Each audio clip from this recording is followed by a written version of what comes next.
6개월에서 만 5세 사이 영유아기에는 감기 등으로 갑자기 체온이 올라가면 일명 열경기라 불리는 열성경련이 일어날 수 있는데요.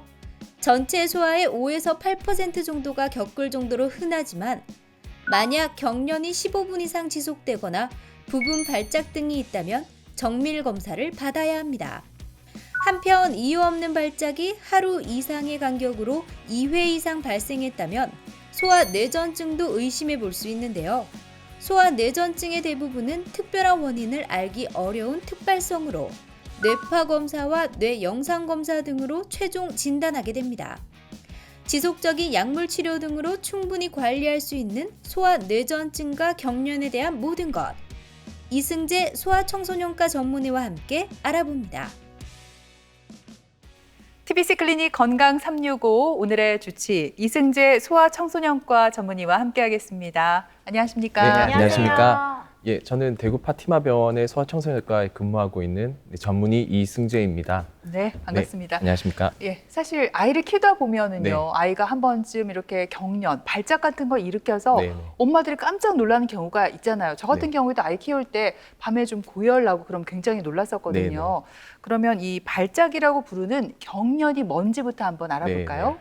우선 발작이라는 거는 저희 대뇌에서 발생하는 하여튼 비정상적인 전기 활동입니다. 그래서 뭐 다른 원인이라든지 아니면 원인이 없는 경우에도 비정상적으로 흥분이 될 수 있고 그런 상태에서 여러 세포에서 갑자기 한 번에 뭐 이제 전기적 신호들이 발생하면서 그걸로 인해서 이제 벌어지는 증상을 발작이라고 얘기를 하는데 보통은 뭐 이렇게 돌발적으로 발생하고 일시적으로 하여튼 발생을 합니다. 그래서 그에 따라서 운동 증상이라든지 감각 변화, 행동 변화 이런 증상들이 나타나는 질환을 말합니다.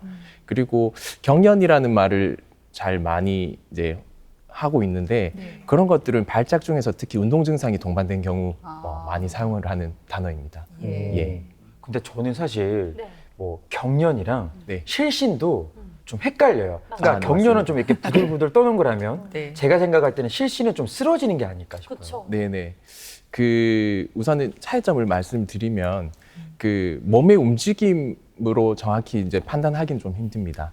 다만 뭐 실신에 대해서 말씀을 드리자면 실신은 어떤 원인에서든 간에 저희 머리에 공급되는 뭐 혈류라든지 아니면 산소가 결핍된 상황에서 벌어지는 상황들을 말하고 뭐 제일 흔한 것들이 미주신경성 실신입니다. 이런 것들은 보통은 뭐 탈수가 있다든지 오래 서 있던 환경에서 이제 심장에서 짜주는 혈액의 양이 줄어들면서 머리로 가는 혈액도 줄어들 수밖에 없겠죠. 그래서 그런 상황에서 뇌의 정상적인 이제 기능이 뭐 저해된 상태 때문에 이제 쓰러지는 그런 증상들을 말하고 통상적으로 이렇게 환자들이 뭐 쓰러지기 전에 어지러움을 호소를 합니다. 그리고 눈앞이 뭐 흐려진다든지 뭐 이런 것들이 발생한 이후에 쓰러지는 증상들이 발생을 하게 되고 쓰러지고 나서는 이 머리 자체가 심장 높이하고 비슷하게 유지가 되기 때문에 혈류 공급이 더 원활하게 발생을 하면서 의식 변화가 빠르게 돌아오는 그런 양상을 말합니다. 다만 경련하고의 차이점은 경련은 이렇게 쓰러지기 전에 어지럽다든지 이런 전구 증상 자체가 없이 갑자기 발생을 하게 되고 과도하게 뇌 신경 세포들이 운동을 했기 때문에 끝난 이후에는 의식 소실이 빠르게 일어나지 않고 뭐 졸린다든지 아니면 뭐 착란이 일어난다든지 이런 증상들을 나타낼 수 있는 차이점이 있습니다. 이제 많은 아이들이 겪는 이제 경련 있잖아요. 이건 네. 대체 왜 생기는 걸까요? 소아에서 경련은 성인과는 좀 다릅니다. 크게 유발 요인이 있고 없고에 따라서 뭐 유발 발작 내지는 비유발 발작으로 뭐 나눠볼 수 있습니다. 흔하게 유발 발작의 원인으로 이제 있는 것들이 보통 발열 내지는 최근에 하여튼 코로나 감염이나 이런 거 있었잖아요. 그래서 그런 이제 급성 이제 감염 질환들이 있었다든지 내지는 그런 질환들 이후에 뭐 혈당이 떨어진다든지 뭐 전해질이 뭐 흔들린다든지 이런 급성 대사 이상 질환 아니면 급성 뭐 뇌 손상이라든지 이런 것들 때문에도 하여튼 경련 유발될 수 있습니다. 그래서 이런 것들을 유발 발작이라고 정의를 하고 이런 유발 요인이 없는 상태에서 발작이 발생했을 때는 비유발 발작이라고 얘기를 하고 있습니다. 예. 네. 우리가 흔히 경련하면은 가장 먼저 떠올리게 되는 단어가 뇌전증이잖아요. 네네네. 뇌전증이란 병도 있고 네. 경련이 있다면 다 이걸 뇌전증이라고 봐야 할까요? 그 앞에 설명하고 이게 이어지는 건데 네. 비유발 발작이라고 이제 유발 요인이 없이 발생을 하는 발작을 말하는 단어가 있습니다. 그래서 뇌전증이라는 거는 이 비유발 발작 자체가 24시간 간격 이상을 두고 이제 2차례 이상 반복하는 경우로 정의를 할 수가 있거든요. 그래서 모든 경련이 일어난다고 하여튼 뇌전증이라고 생각하지는 않지만 유발 요인이 없이 이렇게 2차례 이상 반복하는 경우에는 뭐 뇌전증으로 뭐 생각을 할 수도 있을 것 같습니다. 네. 근데 과장님 경련이란 게 네. 일어나면 자기 스스로 이제 제어할 수가 없잖아요. 네네. 특히나 아이들은 굉장히 좀 당혹스러워할 것 같아요. 네네. 근데 더 큰 문제는 제가 생각했을 때는 어릴 때 경련이 나타나는 것도 문제지만 네. 이게 성인이 되어서 이게 혹시 이어지지 않을까 참 그렇죠. 걱정이 되거든요. 네네. 우선은 소아에서의 그냥 경련의 영향이 하여튼 더 성인애보다 더 있을 수 있습니다. 발작 자체가 사실은 여러 가지 원인들에서 공통적으로 나타날 수 있는 증상 중에 하나거든요. 그래서 이게 발작이 있다 하더라도 원인 자체가 다르기 때문에 그 영향에 대해서는 각기 다릅니다. 하지만 경련 자체가 심하게 하는 친구들은 정상적으로 이게 소아라면 정상적으로 발달 과정을 거치게 되는데 그 발달 과정에 악영향을 줄 수가 있습니다. 예, 그래서 그런 영향 때문에 성인에 비해서 미치는 영향이 더 클 수 있고 이런 것들 때문에 발달 지연이라든지 여러 가지 신경 발달 장애들이 동반되는 경우가 많습니다. 그리고 그런 발달에 문제가 없었다 하더라도 경련 자체로 인해서 이제 여러 가지 저희들이 뭐 손상을 받을 수가 있겠죠. 신체적 손상 내지는 이제 사회생활 중에 여러 가지 차별들을 당하기도 하고 이런 것들 때문에 심리적으로 좀 많이 영향을 받기도 합니다. 그리고 경련 자체가 계속 지속이 된다면 삶의 질에도 악영향이 있겠죠. 그래서 소아 같으면 성인보다는 이제 남은 여생이 길기 때문에 그런 영향들이 하여튼 성인보다 더 클 수 있습니다. 그래서 더 중요하게 생각해야 될 것 같습니다. 네, 네. 그렇군요. 또 네. 아이 키우다 보면은 밤에 응급실 뛰어갈 일이 좀 아, 생기잖아요. 맞아요. 되게 아이들은 밤만 되면 또 열이 그렇게 나더라고요. 네, 맞습니다. 그러면서 또 경련이 이어지기도 해서 아이를 키우는 부모님들 입장에서는 열이 나면은 뭐 계속 지켜봐야 한다. 좀 걱정이 된다 이렇게 말씀하세요. 네네. 우선은 소아에서는 열이 나면서 경련하는 경우가 많습니다. 네. 그중에 그 제일 흔한 이유가 하여튼 열성 경련 때문인데요. 보통은 건강한 소아에서 5% 내외로 일생에 한 번은 경험한다고 알려져 있습니다. 열성 경련의 정의부터 알아보면 우선은 만 6개월에서 5세 사이의 소아에서 보통은 발생을 하게 되는데 중추신경계 감염이라든지 급성 대사 질환이 없는 상태에서 38도 이상의 발열과 동반되어 발생하는 질환을 말합니다. 단순 열성 경련이 지속 시간이 한 5분 미만이라고 말씀하셨어요. 그러면은 막상 병원에 아이를 데리고 가면은 이미 그 증상이 없어졌을 텐데 네네. 그러네. 네, 이럴 때는 어떻게 이걸 진단을 하고 치료를 하게 될까요? 예. 우선은 진단이 중요하죠. 그래서 그 보호자의 사실 그 목격자의 문진이 제일 중요합니다. 그래서 그런 문진을 통해서 이게 진짜 경련이 맞았는지 경련 양상 어땠는지 보고 하여튼 경련이 맞는 거를 판단을 하게 되고 네. 저는 응급실을 오게 되면 일부는 이제 그 열성 경련을 또 이렇게 반복적으로 할 수 있는 친구들이 있습니다. 그래서 이제 응급실에 오는 경우에 경련의 지속 여부도 확인하고 아기의 생체 징후라든지 일식 상태들을 평가를 하게 됩니다. 그리고 일부 이렇게 반복적으로 있거나 경련이 길어지는 경우에서는 항뇌전증 약 투여가 필요한데 그런 경우가 아니라면 항뇌전증 약의 투여는 크게 필요는 없고요. 그다음에 그런 초기 처치 이후에는 신체 진찰이나 혈액 검사를 통해서 이 열의 원인은 뭔지 내지는 열성 경련 외에 중추신경계 감염은 아닌가 아니면 급성 대사 이상은 아닌가 이런 것들에 대해서 이제 평가를 해서 그런 이게 치료가 꼭 필요한 질환들을 좀 걸러주는 작업을 하게 됩니다. 네. 예. 또 우리 아이에게 한 번이라도 열성 경련이 나타났다면 이게 반복적으로 나타날 수 있는지 그게 제일 걱정이고요. 예방할 수 있는 방법도 있습니까? 예, 있습니다. 네. 우선은 열성 경련의 재발을 먼저 말씀을 드리면 그 열성 경련 한 번이라도 한 친구들이 한 30% 정도가 재발을 하게 되고요.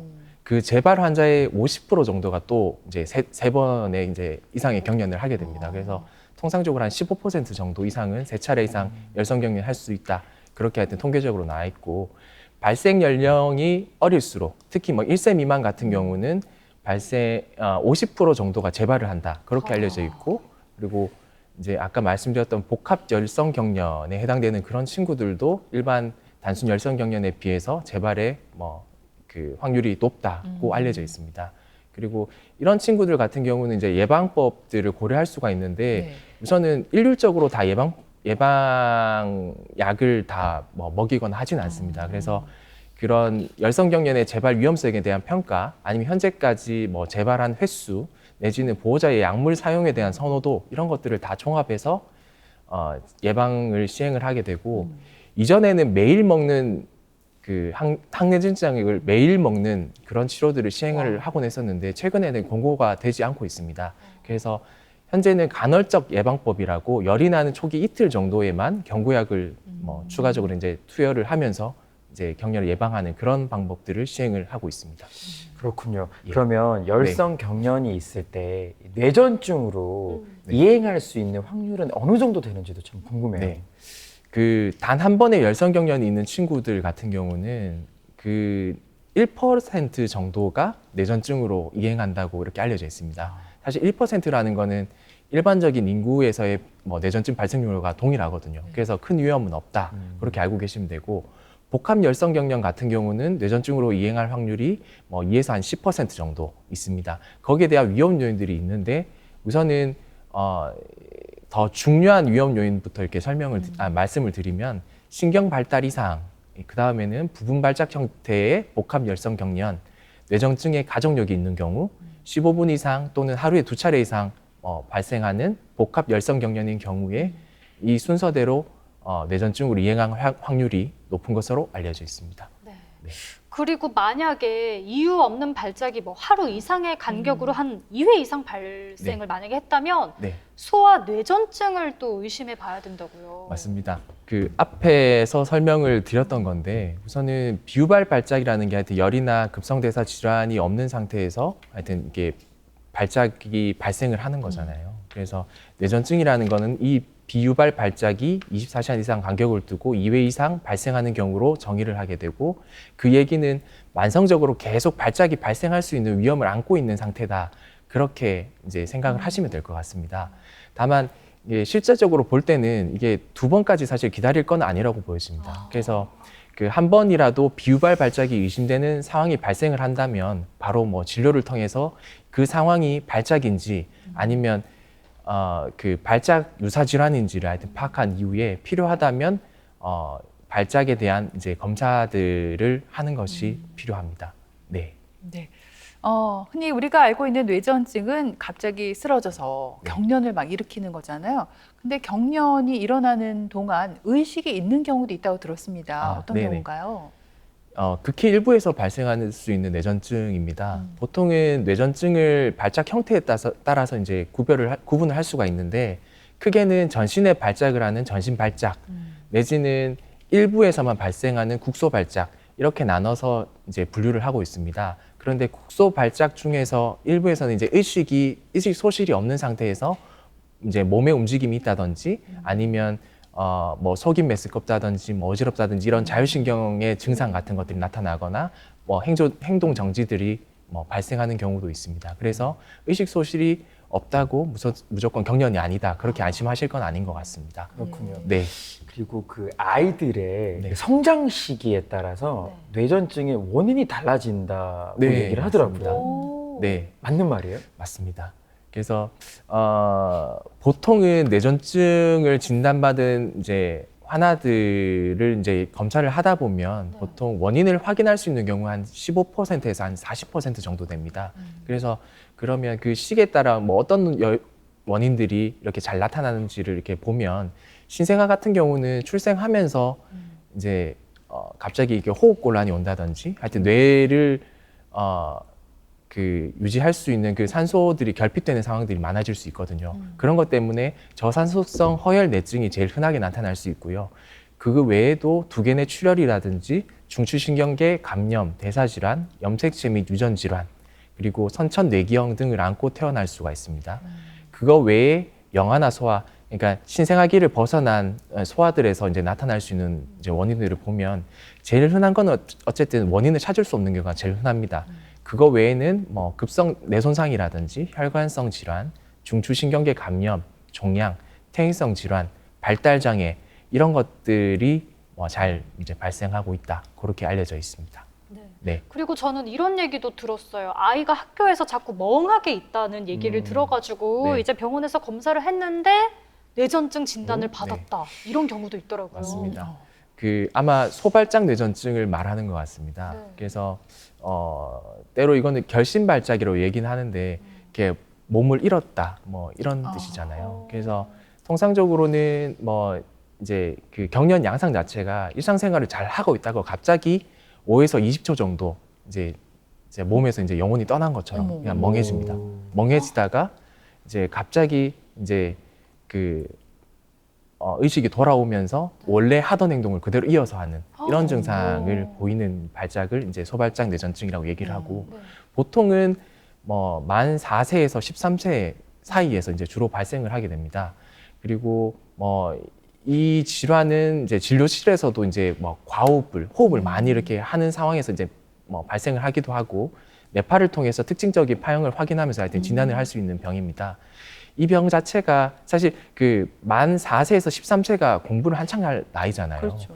그래서 이 결심 발작이 있는 경우에서는 이제 뭐 학교에서 애가 집중을 못 한다. 네. 아니면 뭐 그런 얘기를 많이 듣거든요. 그래서 이런 게 의심이 된다면 빨리 진단을 하고 치료를 하는 것이 이제 학습에 이제 악영향을 주는 것을 막을 수 있는 그런 방법입니다. 네. 예. 그냥 뭐 멍하니 있는다고 해서 이게 진짜 네. 멍때리기인지 아니면 예. 정말 병적인 어떤 의식소실인지는 우리가 관심 있게 지켜봐야겠어요. 사실 그런 상황이 발생한다면 네. 뭐 옆에서 이름을 불러본다든지 아니면 톡톡 두드려 본다든지 그거를 통해서 이제 의식이 있는지를 확인하는 게 중요합니다. 네, 네. 그렇군요. 예. 또 이 소아 뇌전증 가운데서도 굉장히 치료에 애를 먹는 난치성 뇌전증이 있다고 들었습니다. 네. 이건 어떤 형태인가요?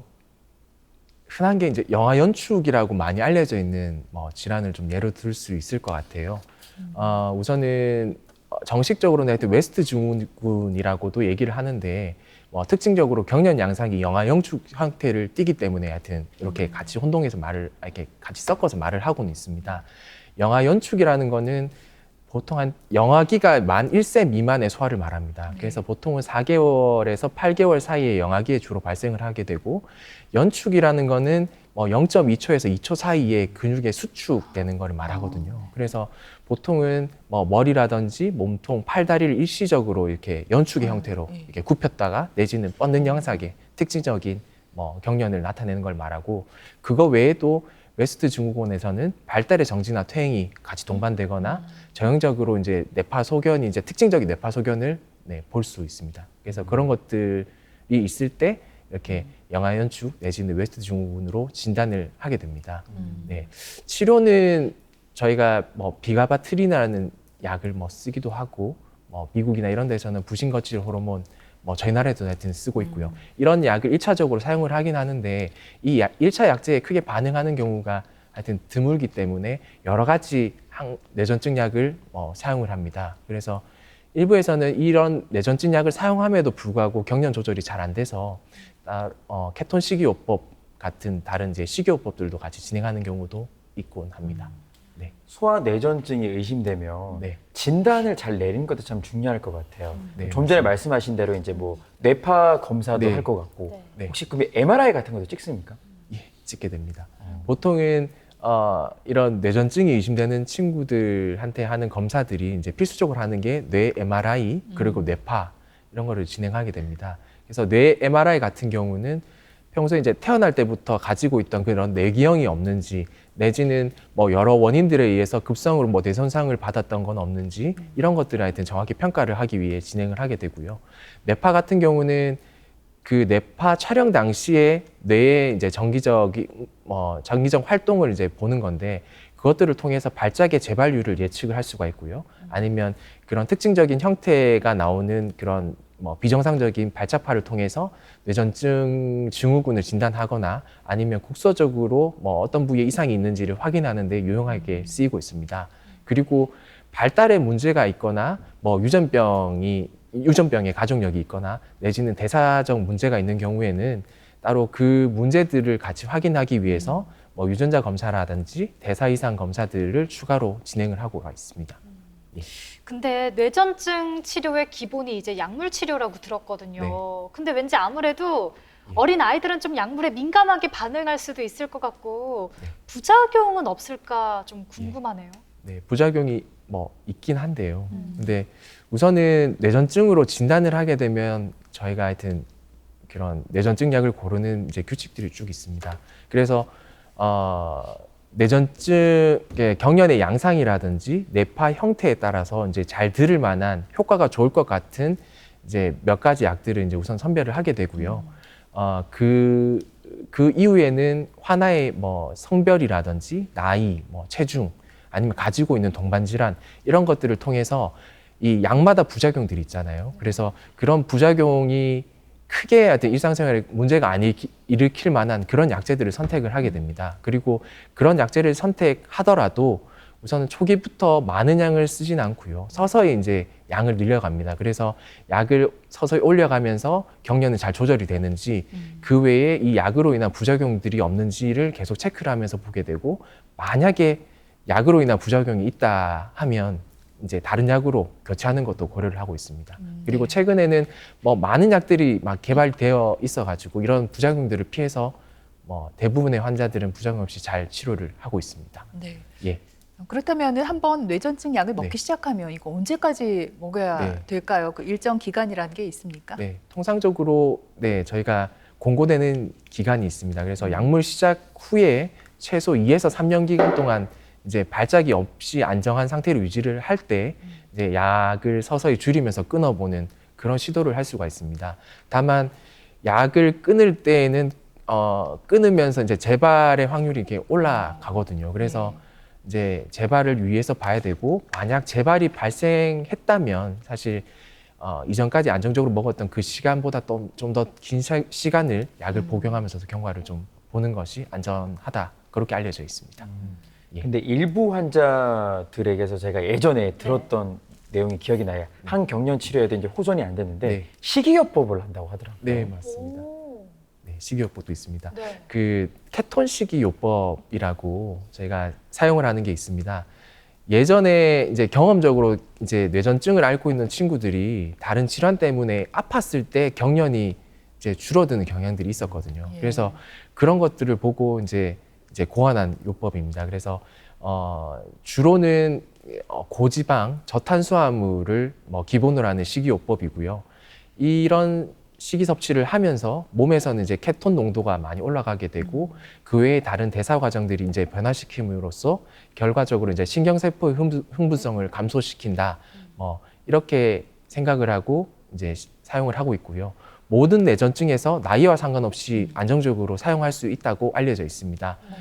그리고 특히 뭐 영아 연축이라든지 결절성 경화증, 드라베 증후군에서는 특별히 효과가 좋다, 이렇게 알려져 있어가지고 일부 병원에서 많이 사용을 하고 있는 치료법입니다. 네. 네. 효과가 좋다니까 다행이긴 한데 네. 혹여나 우리 한창 자라나는 아이들이 막 식단 제한하면은 성장에 좀 약간 문제가 있진 않을까 이런 생각이 맞습니다.